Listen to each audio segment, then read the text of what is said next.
Recording in progress. This meeting is being recorded. A very good evening to one and all present here. We extend a warm and gracious welcome to our guest, Ms. Speaker Mehar Batra ma'am, the branch convener of IEEE-WIE RGIT, Dr. Jyoti Deshmukh ma'am, and all the present participants here. I, Ritika Ghanekar, along with Bushra Mujawar, take immense pleasure in hosting you all today for this session. We now request Dr. Jyoti Deshmukh ma'am to please address the audience.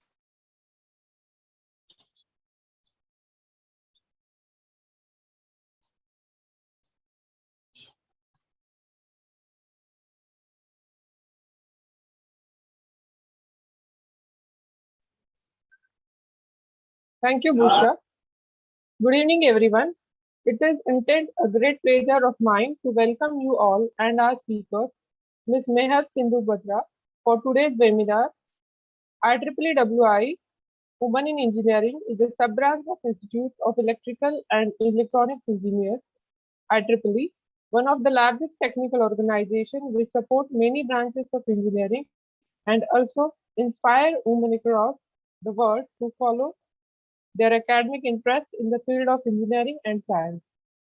I would like to appreciate IEEE-WIE RGIT for providing such a great opportunity to the students, as this pandemic has adversely affected students' social skills and their desire to explore more, leading to limited exposure.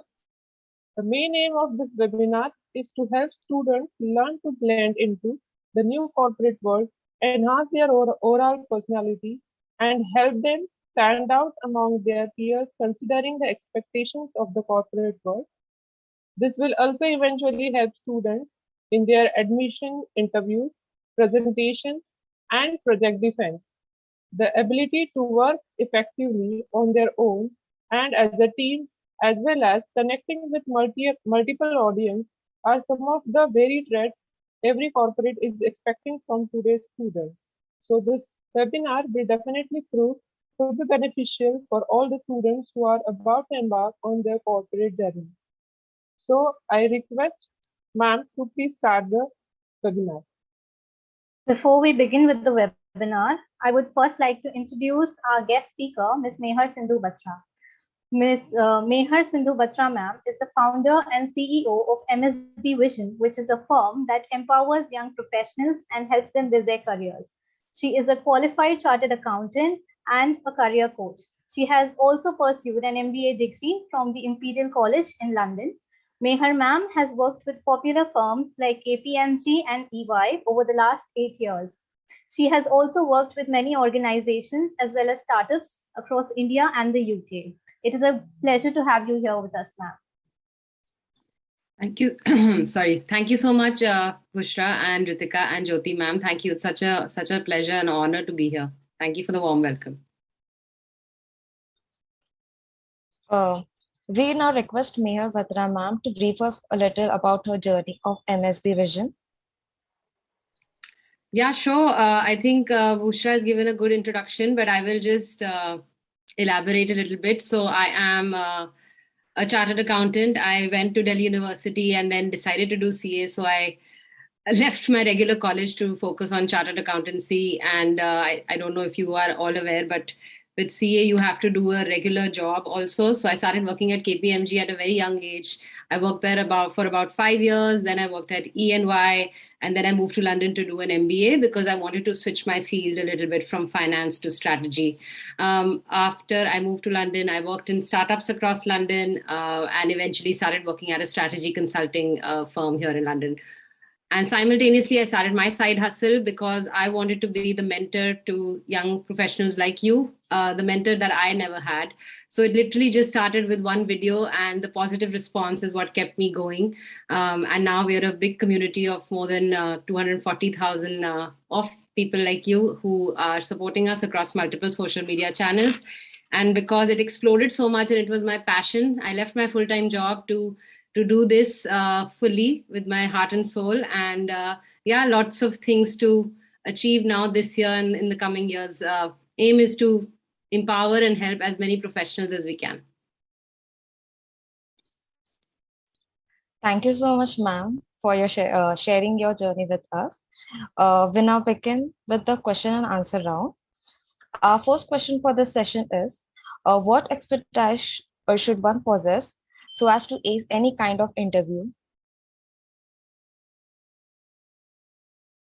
Yeah, sure. So I think when it comes to expertise that one has to possess for any interview is a very generic question in the sense because the expertise that you'll need to showcase for every interview will be a little bit different, right? Depending upon where you're applying, what are the expectations of that company from an incoming employee. So you have to remember that it's not just your CV that they're going to look at. If you're in an interview, they already like your CV. They already think that you are capable enough to work there. But then you have to prove that during an interview, right? So they will be testing your communication skills. They will be testing your confidence. They will be seeing how well you conduct yourself. How are you asking them questions? How well versed are you with their products, with their services? That's why I always emphasize on this, that you need to do research before every interview. You want to go into that interview so prepared that the interview thinks, oh my God, this person is the right fit. This is the person that I was looking for, right? So depending upon where your interview is, make sure you are spending enough time reading the job description again and again. Think about the words that they are repeating again and again in the job description. Let's say there's something about communication again and again. So make sure that means they are looking for somebody who's a good communicator. So you'll have to showcase that in your interview. So just make sure you read the job description, do enough research before the interview about the company, on their website, on their social media platforms, read up about their founders, about their history, what kind of products they have, who are their competitors. If you go for an interview and say, hey, I love your products, but I think this is the gap that I can fix, then the interviewer will be like, okay, this person, Ritika, has done her work, and she's literally, she knows that she knows the gaps, and she can be the problem solver for us, right? So think about it from a recruiter's point of view. There are so many people we are competing with, not in just our city now because of hybrid ways of working. We are competing with people around India, if not the world. Right. So we need to stand out. And how are we going to do that if we are well prepared in advance? So to display your expertise, you just have to practice the normal interview questions again and again, the common interview questions, making sure you've done enough research and going on that day with confidence.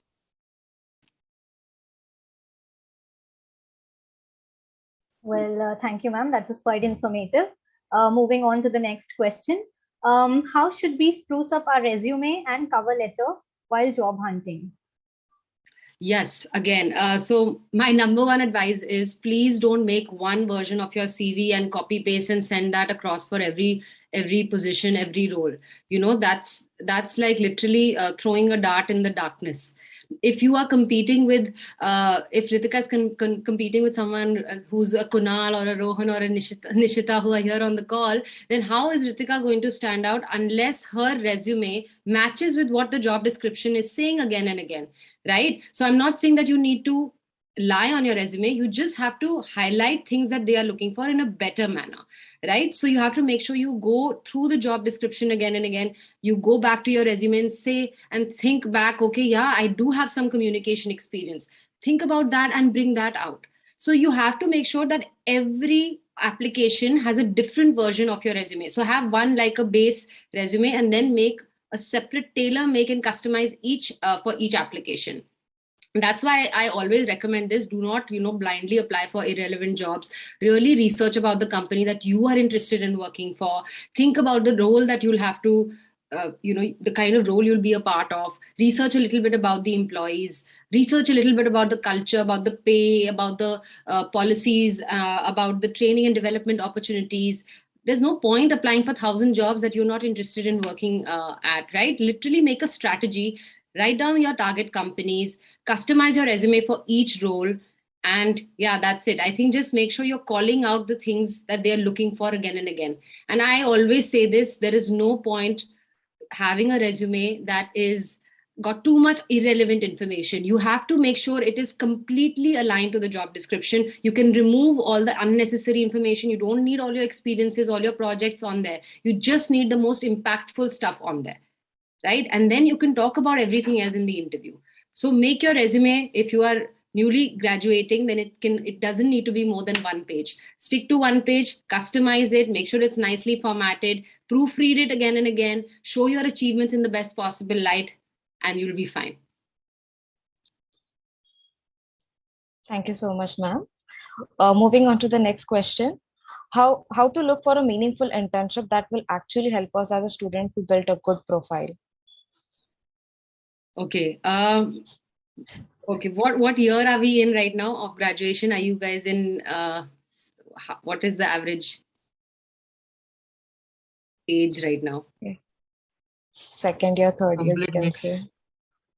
Okay, so I always, okay, everybody's around second year, yeah, second year or third year. So I think what you have to think about it as is that I have, let's say it's January right now, I want to do a summer internship. You know, the quicker you expose yourself to practical work experience, actually working in a work environment, the better it will be for you once you do graduate. So think about it like this, that I have 1 or 2 years until I graduate, right? I'm going to make the most of this time. I'm going to gain as much as practical experience as I can. So let's say summer is still a few months away and I'm going to have time off at that time.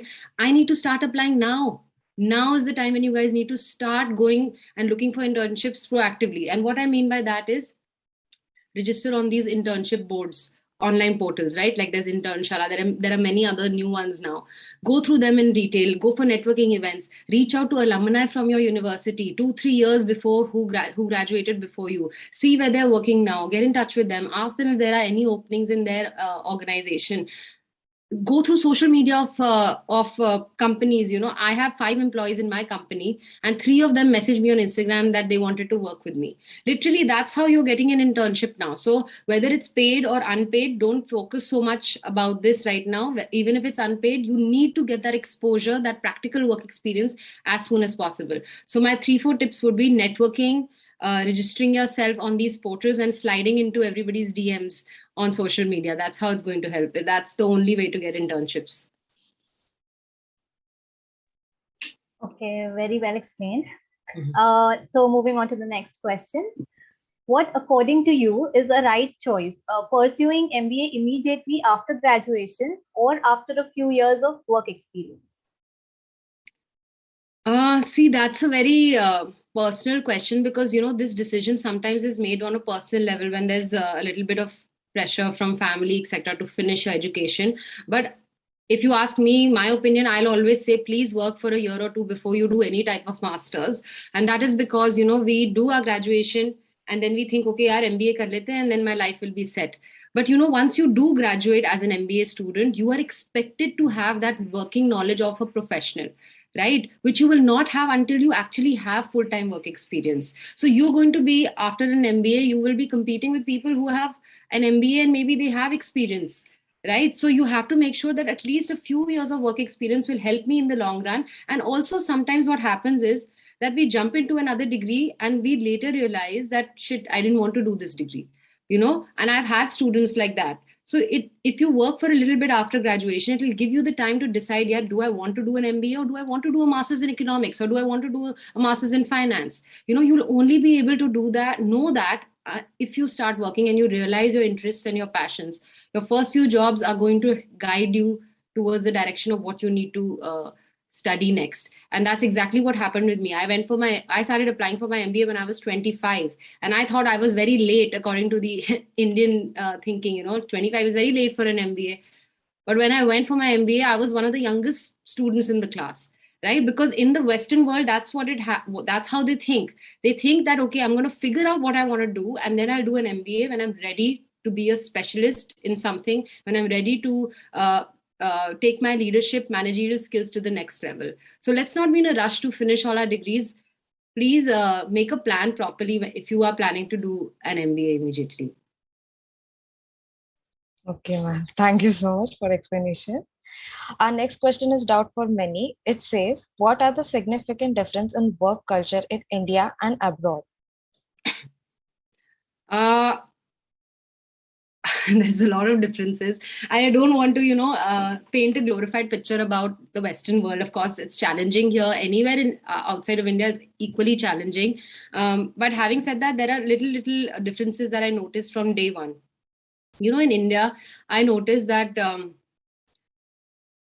seniors expect you to know everything, right? That is the kind of pressure there is in the corporate world, because you are literally replaceable like this. There are so many people wanting to take your job, wanting to take your seat, because it is competitive. We are competing with so many people who are the youth right now, right? So the seniors always expect you to work long hours, to literally sit and show your face to the client, work on weekends, and you're not expected to have a life outside of work. Whereas in the Western world, at least in London, of course, it's very competitive, and you are competing with people from other countries as well. But never have I seen that they tell you to put work on a top priority after 6 p.m. Literally, I have maybe worked 3 or 4 days after 6 p.m. in the last 3 years of being in the corporates here, and never worked on weekends. Never. If I wanted to work on a weekend, that was my choice. But in India, the culture, the mindset is a little bit different. You are expected to crunch the hours. You are expected to sit on your desk and get the work done. And even if you get the work done in something that needs to be done in 5 hours, if you do it in 1 hour, you still have to sit and show your face. That is the number one difference that I saw. Number two was, like I said, work-life balance is more of a priority here. I think the conversation is now starting in India as well now because of the pandemic. Now people have started choosing jobs according to what suits them. They're not running after the money anymore. They are looking for companies with good culture that support them. So that's a good shift that I've seen. But other than that, like I said, work-life balance, they realize that work is one part of your life. It's not your whole life. If you have a doctor's appointment at 2 p.m., they'll be more than happy for you to go and address your sickness. They'll never say no, you can't go. And it's a very collaborative culture here. And another thing is that things run very much on time over here. Everyone's very punctual. When things have to be done, that's when it will be done. In India, sometimes it goes a little bit after deadlines also. We're working late nights to get over that deadline. That was another thing. And the third thing I felt was conversations about inclusion and diversity have really started here. Last year we had the Black Lives Matters movement here. Everybody supported each other. Women in the workplace are really being recognized. So I feel those conversations are happening a lot here, and there is a lot of feeling of inclusivity and wanting to help and support each other.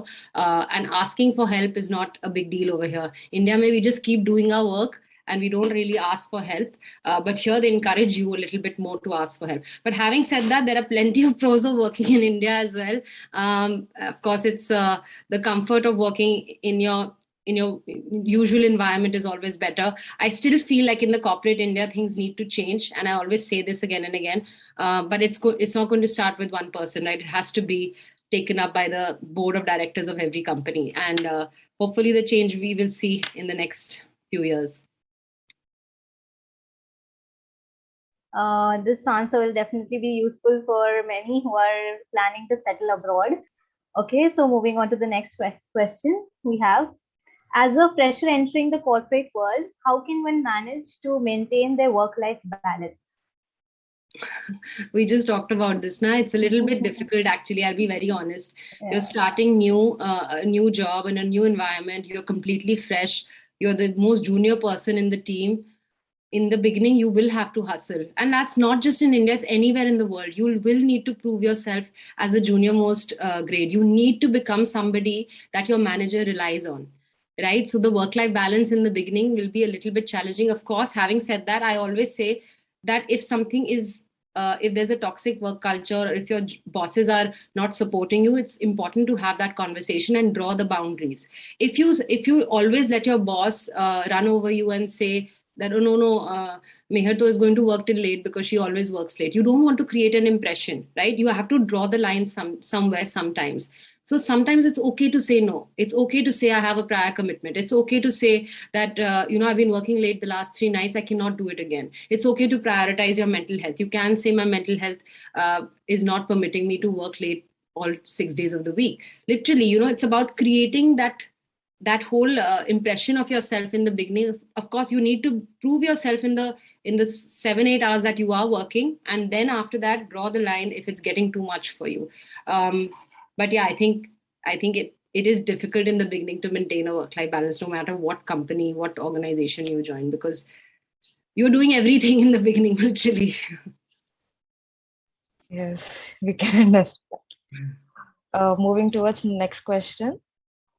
Is there any challenges that you had faced as a woman in the corporate world? To be very honest, I was touchwood very blessed, very privileged. I have never faced situations which very many women in India or around the world do face. I have not had any such issues. But having said that, there is a little bit of subtle sexism. Sometimes people are rude for no reason. So all those challenges, of course, I guess it's a part and parcel of life, and things do need to change. But of course, I have been blessed in the sense it's not been very extreme for me. But I think as women, I just want to say that if there's something that ever bothers you at work, if somebody's not behaving professionally, you need to raise it. Don't ignore those signs when somebody is not being professional with you. You have to look at it very, very closely and speak about it if at all that you are going through something that you should not be going through. So please, that's my only recommendation. Other than that, luckily, I've not faced anything much as a woman.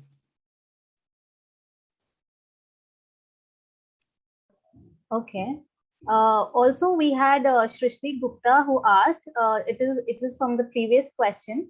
Like you mentioned that we need to draw certain boundaries, right? So she is asking that how to draw these boundaries. Like I said, Shrishti is going to be challenging. It's going to be challenging in the beginning, but let's say you are working late every day for the last 2 weeks, and then it's getting too much. You talk to your boss and tell them, listen, I've been working late every day and I can't do it again. Have that honest conversation. When they're telling you to work late another night, tell them that I have a prior commitment if you do. It's about subtly drawing the boundaries when you need to draw them, not unnecessarily every day I'm not going to work late or I'm not going to commit or whatever. So just think, when it gets a little bit too much, you have to have the conversation with your manager. They may or may not support it, but if you prove yourself in those 7-8 hours that you are working, they'll be more than happy to cut you some slack once in a while. So boundaries need to be communicated as soon as possible to your immediate senior. And it is difficult. I'm not saying it's easy. It is challenging, but you have to have that difficult conversation. Okay. So I hope Shrishti ma'am has answered your question. Moving on to the next question here. How should a fresher who has just started earning manage his finances to keep a balance between savings and expenditures? I wish somebody had told me this when I was starting my career. I just wanted to go and blow up all my money, every as soon as I got the salary, I would just go and party with my friends. But I would just say, think about this. Your 20s, you will not have many responsibilities, especially in your early 20s, right? You are most of your expenses, you won't have any responsibilities, will be sorted. So I would just say set an aim and a target for yourself that, okay, this month or for the next 3 months, I'm going to save 10 to 20% of my salary. And that's not too much. If you start with 10%, you can always keep increasing it. So find a balance. And I always think that just when the salary is credited, just immediately remove certain portion of it into another pot, into some other account where you cannot touch the money. Like literally transfer the money, 10% or 20% of it, in another account immediately when the salary is credited. So I would say start small, but do it regularly. Maybe, start a recurring deposit, maybe start an FD every few months. Set targets for yourself. It's different for everybody, but I would say before you go and spend and blow up the money partying, make sure you're saving a little bit and transferring it to another account beforehand. On the day the salary comes. We will keep in this mind. Moving towards next question. What is your opinion on job hopping, and would you consider it as a good strategy to boost one's career? No, I don't think job hopping is a good strategy at all. I think you should only change a job if really, really necessary, especially your first few jobs. Think of it as a commitment you're making to yourself that 1 year, I am going to stick with this firm, right? 1.5 years is minimum. That's why I say be really picky with where you apply, be really picky with the company you choose. So don't say yes to a job you don't want to do. Okay. And for the first 1 year, you will be motivated enough to get through that 1 year. After that, if things get monotonous, then make a call. But yeah, I would say in the first few jobs, please avoid, like, show stability, show company loyalty, that you're loyal to organizations, that you don't run at the first chance you get. So you have to show commitment and loyalty in the early years of your career. Like, I worked at KPMG for 5 years, and I can't tell you still when I talk about it that I worked at KPMG for 5 years, even though there were many days that I wanted to quit and I did not. I think it still works as an asset on my resume. It still goes to show that, oh my God, Mehar worked there for 5 years. Working at a big four for 5 years is a big thing, right? So think about it like that it's a long-term investment that you're making. And job hopping, is challenging because you leave an organization, you start new, start fresh, you'll have to adjust again, you'll have to figure out the ways of working again. So why do that unnecessarily? Really, when you're on the brink of giving up, then is when you should think of changing your job. Thank you, ma'am. We will now be addressing the questions in the chat box as well as from YouTube live chat. So Ritika, you can start. Okay. So we have a question from YouTube live session from Yavar. How to deal with the competition in the corporate sector? Dealing with competition in the corporate sector, like I said, you have to become irreplaceable very, very quickly. You have to be the go-to person for a few things. So think about it like that, what can I do that will prove in my favor? So sometimes it could be, raising your hand for other opportunities, doing extra things outside of your normal to-do list, maybe telling your boss that you want to do an extra project, an extra presentation, you want to present the slides at the upcoming meeting, being very proactive, figuring out what your boss is struggling with, telling them, how can I help you? I have some time right now, but how can I help you? Literally becoming the right-hand person of your immediate senior will prove to be very handy. And start building your brand like that. Start building your reputation like that. And I also always think that, there'll always be opportunities for you to dip into. Just make sure you're aware of them. Make sure you are raising your hand for other kind of projects.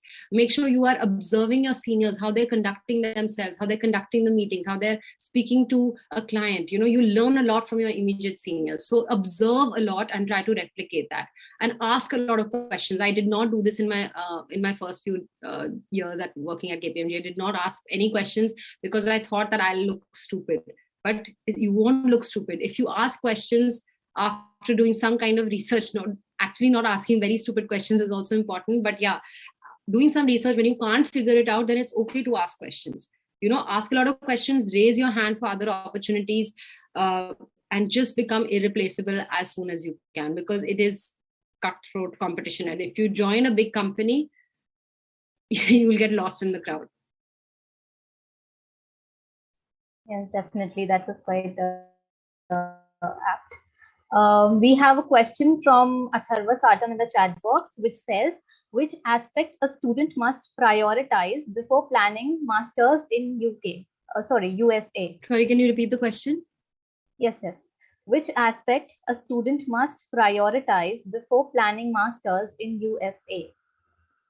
Which factors should one prioritize? I think we have to remember that when somebody is planning to go study abroad, it's not like cracking just one entrance exam, right? It's a holistic application where they're going to look at multiple things on your application. They're going to see your extracurriculars, they're going to see your academic record, they're going to see your work experience like internships, etc., maybe some full-time roles. They're going to see your scores like GRE or GMAT. They're going to see your TOEFL exam scores. They're going to see your letters of recommendation. So all these components have to be given equal weightage when you're planning to study outside of India. So I think it's not one factor, it's more than one, and you have to start building that holistic profile as soon as you can. Instead of thinking, oh no, if I just get a 780 on my GMAT, I'll be fine. That's not enough. You need to show that you tick the boxes in all these other aspects as well.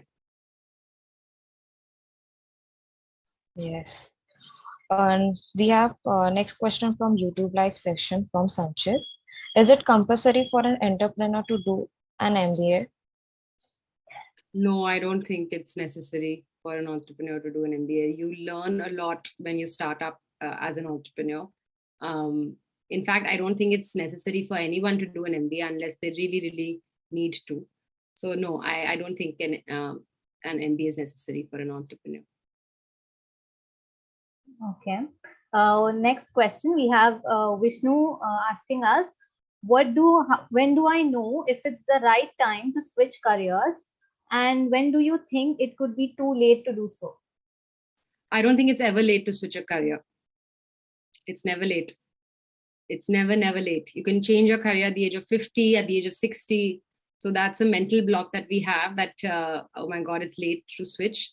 If you're in finance, you don't enjoy it anymore, you'll know it. It'll come from within. I don't like my job anymore. I don't like what I'm doing anymore. And then you'll know it's the time to switch. So please don't think it'll ever be late to switch your career. Of course, you need to make a plan properly if you do decide to switch, but it's never too late to switch up. Okay. Next question from YouTube live session from Prachiti. How can a fresher make a right choice between choosing a well-established company or a startup business? I think there's the pros and cons of working at both kind of organizations. I think pehle what used to happen was young freshers, including myself, just used to run towards big brands, big companies, big multinational corporations, because, oh my God, that's a brand on my CV, right? But now things are changing. The advantages of working at a startup is that you learn a lot right from day one. You will be working immediately with the founder. You will be a part of the decision-making process. You will be a part of driving change and seeing your projects come to life. Whereas sometimes in a big organization, you get lost in the crowd. Like I said, you're just one of the thousands in that big organization. Of course, big organizations give you that reputation, those perks, those opportunities, those privileges, but there are plenty of opportunities also in a small organization. So compare what you want. It depends on that. So I don't think there's a right or wrong between the two. It depends on our personal priorities. Do we really want to drive change? We're very passionate about one idea that this startup is working at, and I want to join this startup, then why not? Okay, thank you, ma'am. We have a question from Kunal, which says, how to start networking on LinkedIn for your career? You need to make sure your profile is completely up to date. You need to make sure that your profile picture is good. You need to make sure that your profile is a 10 on 10 before you start networking. Then find people who you worked with, who you studied with, send them a connection request. Make sure you're connecting with friends of friends or colleagues, ex-colleagues, ex-classmates, and getting in touch with them and literally sending them a message every once in a while. Hey, I see that you are doing some great things in your job, and I would love to speak to you for 5 minutes and understand if there are any opportunities in your organization. Literally, the LinkedIn networking, you have to treat it as just another social media platform, right? It is a social platform. So you have to have that connection with people, sending them messages, commenting on their posts, encouraging them, giving them endorsements, recommendations. If you give, then people will give back to you. So just treat it as any other social media platform. Send them a friendly note every once in a while.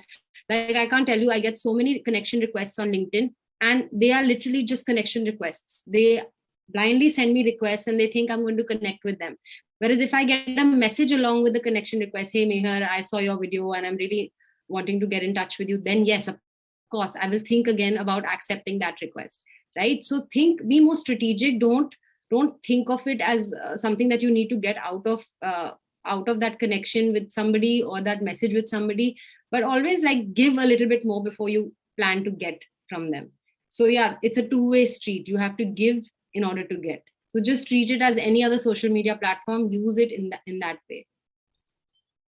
Okay. Next question we have from YouTube, from Aneri. Can you give us some tips on how to keep our LinkedIn profile up to date and make a connection that will actually help us to meaningful internship and jobs? Like I said, think of your LinkedIn profile as a live version of your resume. Okay, it's a live version of your CV. It's right there, and people can Google you. People are going to Google you, and just make sure your profile picture is up to date. It's a good quality picture. Your face is easily visible. Your headline has to make sense. Okay, I'm a graduate of this in this field, and I'm seeking opportunities in this field. Being very specific, making sure your about section is up to date, clearly call out what are the things that you have achieved, the things that you have done. That is what I think my first few tips is: profile picture, your headline, and the about section. If you have these three things sorted, it'll be a very good start. And other than that, I have LinkedIn workshop where I explain everything in detail in case anybody is interested in that. Okay, thank you, ma'am. We have a question from Rohit that says, how do you get a job in the foreign country? And to do so, what kind of research is needed? And how do you identify whether it is legitimate or not?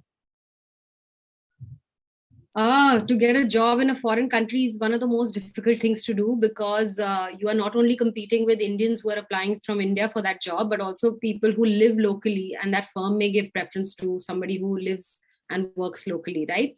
So you have to, like I said, it's through networking, getting in touch with recruiters. If you're working with a recruiter, they will be able to guide you better, and they will let you know if the company is legit or not. So the research you need to do is getting in, first figure out which country you want to work at and why. Like, why is it that I want to work at this country? Make sure you start networking with people in that country, in that particular industry, in that sector, and then helping, like taking help from recruiters is of that country is always helpful. So India mein baith ke, if we are talking to some Indian recruiters who may not have an idea about the Germany work culture or Germany jobs in Germany, that may not help you. It's better to get in touch with a recruiter in Germany who can guide you a little bit better. So I think it's always good to go through a recruiter if you're planning to move abroad or look for a job abroad. Less risky that way. Okay. Next question we have from Shagari from YouTube. How can a fresher deal with the rejection in the corporate environment? Rejections you'll have in life all the time, whether it's corporate, non-corporate, at work, outside of work. We just have to accept it and move on. Like, challenges will come and go. No, we can't let that stop us. The most successful people you see right now around you, it's not like they haven't failed. It's not like they've not got rejected. They've just literally stepped up after that.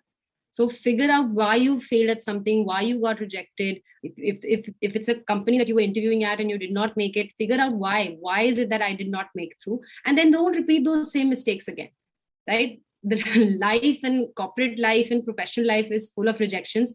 We have to just learn from them and grow from them and move on. Yes, definitely. We have a question on Zoom from Shreya. Which out of the two is better, concentrating on a particular field or diversifying your interests? I think in your early 20s, you should diversify as much as you can, because you yourself don't know right now what is it that I really love, unless you're one of those who knows exactly. But I think your early 20s should be about exploring different opportunities and then figuring out what you like. And then once you do pick one or two things that you want to be known for, that you want to be a specialist in. So be a generalist in the beginning, figure out what you like, and then work towards a specialization. Okay. Next question from chat box, Sonali. How to end up getting a job at a big firm? Is it a college placement or LinkedIn social media community? I don't know what the placement situation is in your college, so I can't comment on that. But yes, of course, there are. If you guys have a placement cell, then I'm sure a lot of good organizations will be coming. Again, like having said that, LinkedIn is for LinkedIn. If you blindly apply for jobs on LinkedIn, you're just going to get lost in the crowd. You need to network with somebody who works at, let's say, an Infosys or an Accenture, and you want to work there. Then get in touch with people who work there, and then tell them about yourself, and then maybe they can refer you. Of course, that's another route. But yeah, if your placement cell has organizations coming in, then why not use that route? But I would say always do both. Don't be reliant on just one way out. Okay, ma'am.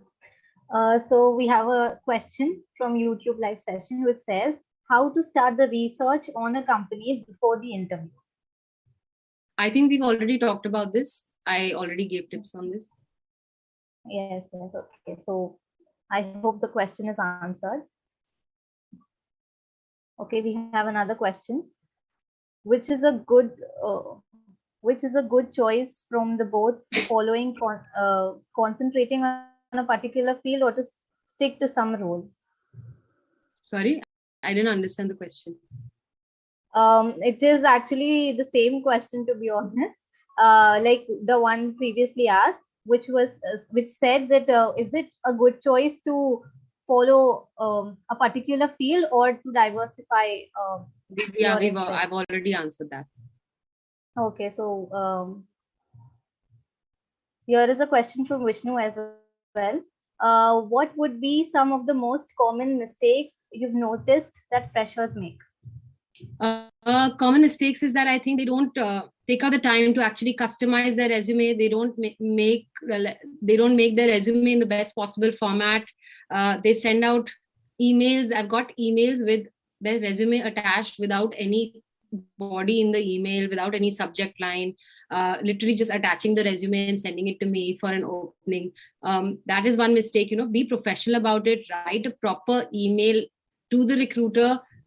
Explain why you're applying for this job. Make sure your CV resume is customized to that position.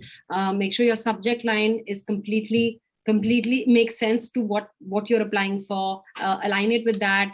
Then another thing is that I think resumes, I have seen people with no experience have three pages long resumes. You do not need such a long resume, especially in your early 20s. Please stick to one page.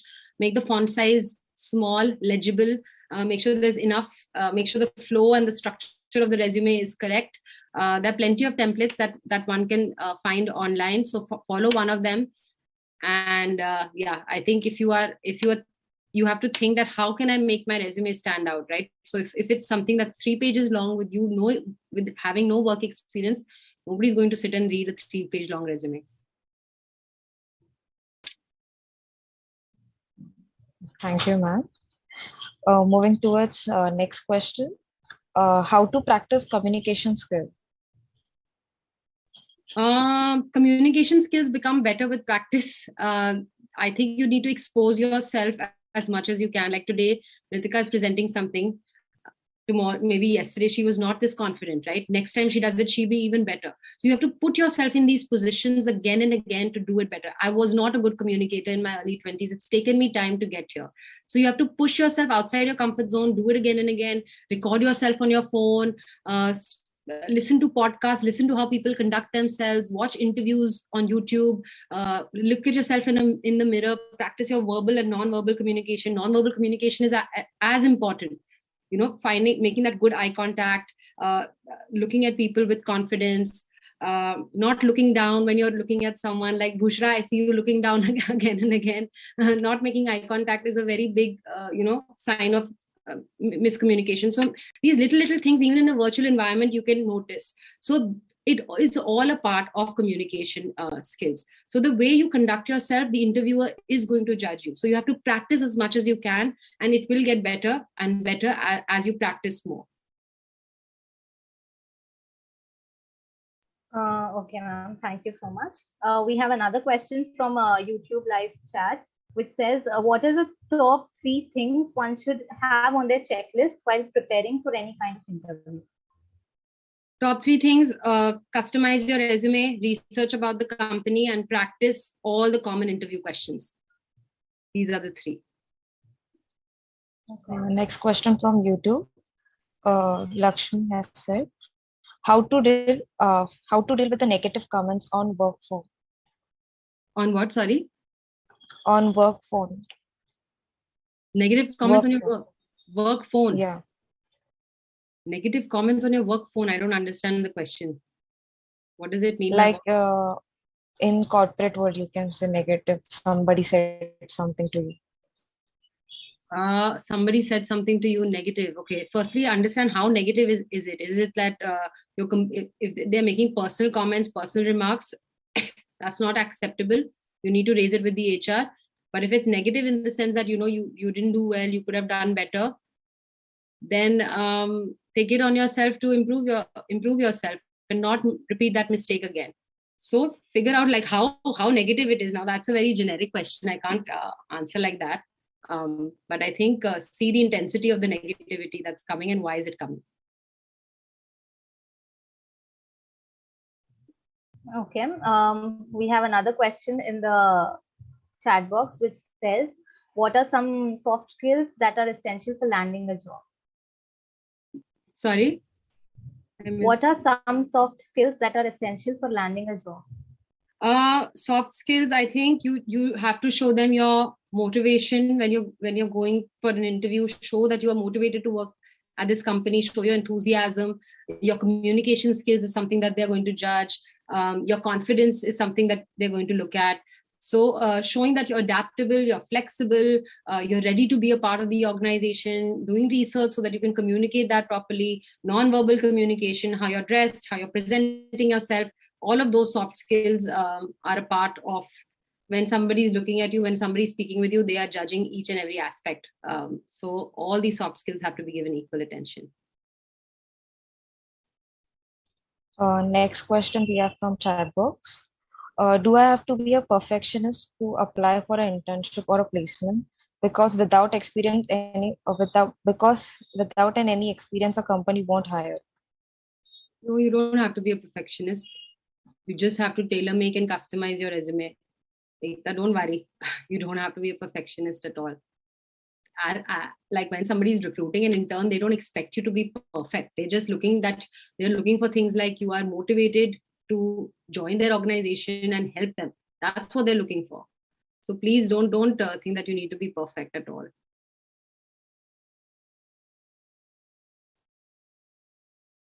Okay, thank you, ma'am. We have another question which says, which are the things we have to keep in mind so as to help us settle easily and abroad, and how to deal with the local people and environment there? Things to keep in mind, Preetham, that it will be challenging in the beginning. You know, you're completely in this alien environment, completely new. You don't understand the ways of working, but you have to expose yourself as much as you can. Like when I moved to London, I didn't know anything. I didn't know anyone. It was completely new for me. So it took me time to, understand how the British people work, how they communicate, how they conduct themselves. So I literally went for a lot of events. I made sure to catch up one-on-one, have one-on-one coffee chats with locals from London.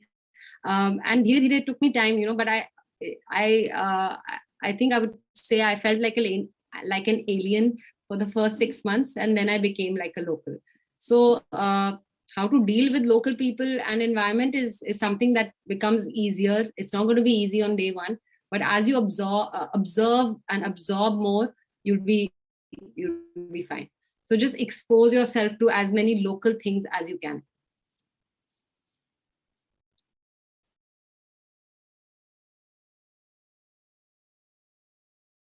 Are we done? Just a second, ma'am. We have another question which says, what are the differences between applying for a job in India and abroad? Differences, I think the only difference is that people here, you like network a lot more. They send a message and connect with somebody on a one-to-one basis a little bit more, and people help each other a little bit more.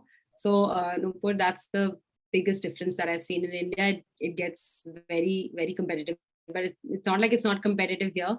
It's just that people are willing to help others a little bit more. Okay, thank you. That was very informative. Apart from this, what advice would you like to give to all the budding graduates out there? I would just say enjoy your college life, enjoy this time as much as you can. I think everybody must be saying this to you, but I would say make a plan for what you want to do next. 6-7 months before graduating, you should know what you're going to do afterwards, whether it's finding a job, you need to start then, whether it's you want to study some more, plan for that. 6-7 months before graduation, your plan for the next few years should be sorted, or at least the next year should be sorted. And also another thing I would say, stop comparing yourself to other people in your class, in your fellow classmates. Everybody's journey is different, everybody's interests are different, everybody's strengths are different. So saying that, oh my God, this friend of mine is taking the CAT, or this friend of mine is doing CA, I should also do it. That is not the way to make decisions for your career. Please make sure whatever decision you make is aligned to who you are, what your interests are, and what you want to do in the future. So please, be authentic and be proactive in the last few months before graduating. Thank you so much, ma'am. Due to insufficiency of time, we won't be able to take up any more questions. With this, we now end with the question and answer round. Thank you, ma'am, for providing such a detailed and informative explanation on every question asked.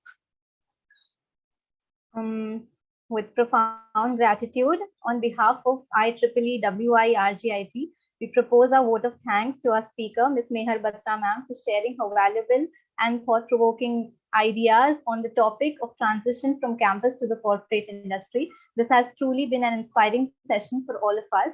We would also like to thank Jyoti ma'am for gracing this webinar with her presence. Last but not the least, we would like to thank the audience for being so cooperative and staying tuned throughout the webinar and making the most out of it. Now, all the participants are now requested to fill the feedback form to obtain the certificates, the link for which has been pasted in the chat box. For any other further queries, you people can contact us on the official WhatsApp group. Thank you. Thank you for having me. Thanks all.